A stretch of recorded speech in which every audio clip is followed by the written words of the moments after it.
तर मित्रांनो, आपण या ठिकाणी बघत आहात की इतकं वय होऊन देखील हा व्यक्ती या ठिकाणी साफसफाईचं काम करत आहे. तर मित्रांनो, सांगण्याचं तात्पर्य एवढंच की जबाबदारी आहे. जी जबाबदारी असते ती माणसाला प्रत्येक गोष्ट करायला भाग पाडते. हे बघा, या ठिकाणी कलरचं काम चालू आहे आमचं. आणि आमच्यात सर्वात वरिष्ठ नेतृत्व म्हणजे आमचे मामा. या ठिकाणी कामामध्ये कुठल्याही प्रकारची काटकसर नाही. एक ठिकाणी एकदम म्हणजे व्यवस्थित साफसफाई त्यांनी केलेली आहे. बघा, कटिंग वगैरे त्यांनी व्यवस्थित सगळी साफ केलेली आहे. काम कुठलंही असो, परंतु एकदम इमानदारीने ते काम करतात. त्यांच्या वयाच्या मानानुसार त्यांचं काम देखील एकदम स्वच्छ आहे. मित्रांनो, घरातील सगळ्यात महत्त्वाचं काम आहे ते म्हणजे साफसफाई. आपलं घर साफ ठेवणं ही आपली जबाबदारी असते. परंतु आम्ही ज्या ठिकाणी जातो त्या ठिकाणी आम्ही प्रत्येकाचे घरं साफ करून देतो.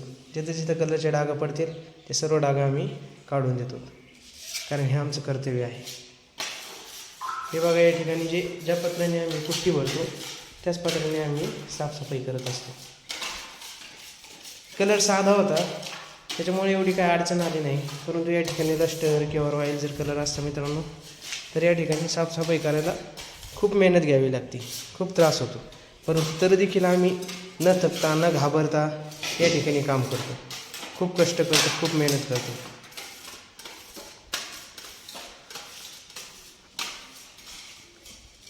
हे बघा, या ठिकाणी फरशी मऊ आहे, परंतु भरपूर ठिकाणी रफ फरशी असते. त्यावेळेस देखील आमचे भरपूर हाल होतात.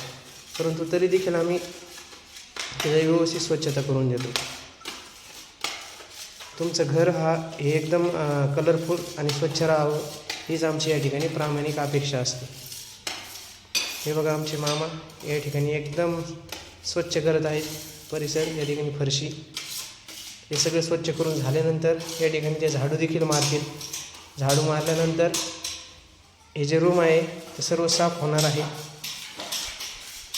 प्लीज आपल्यास विनंती आहे की जर मामाचं काम जर तुम्हाला आवडलं असेल, इमानदारी जर तुम्हाला पसंत असेल, तर आमच्या व्हिडिओला लाईक करा, शेअर करा, इतरांना देखील सबस्क्राईब करायला सांगा. धन्यवाद.